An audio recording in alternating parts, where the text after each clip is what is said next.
এইভাবে একদিন আমশি বানিয়ে খেয়ে দেখবেন, আপনাদের মুখে লেগে থাকবে। আসসালামু আলাইকুম, সবাই কেমন আছেন? আশা করি সবাই ভালো আছেন। আমি একটা আমশির রেসিপি নিয়ে আসছি। প্রথমে তো আমি এখানে আমগুলোকে পানি দিয়ে সিদ্ধ করে নিচ্ছি ভালো করে, যেন ভালো করে সিদ্ধ হয়ে যায়। সিদ্ধ হয়ে গেছে, আমি একটু ঘুটনি দিয়ে ঘুটে ছেঁকে নিচ্ছি। এখান দিয়ে ছাঁকনিতে যেন ভালো করে ছাঁকা হয়, আঁশ না থাকে। এখান দিয়ে কড়াইতে চিনি, পানি দিয়ে একটা ক্যারামেল করে নিব লাল, লাল করে, যেন কালারটা সুন্দর হয়। ক্যারামেলটা করা হয়ে গেছে।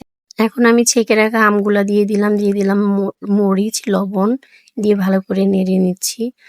আর দিয়ে দিব একটু লেবু। আমার ভিডিওটা কেমন লাগছে অবশ্যই কিন্তু কমেন্টে জানাবেন। ভালো লাগলে শেয়ার করে দিবেন।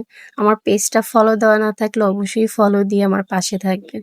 ভালো করে ট্রেতে একটু সরিষার তেল মাখিয়ে এখন আমি আমগুলাকে ঢেলে দিচ্ছি, যেন আমগুলা সমান সমান করে এখন নিয়ে একটা টুলে রোদে দিয়ে দিব। রোদে দেওয়ার পরে আমার আমটাকে পাকিয়ে এমন অবস্থা করছে, দেখেন ছিঁড়ে ফেলছে ঠোকরে ঠোকরে। এখন আমি একটা ছুরির সাহায্যে ছোট ছোট পিস করে নিচ্ছি, যেন আমার ছেলের জন্য খেতে সুবিধা হয়। আমি বক্সে করে রাখলে ও নিয়ে খেতে পারে।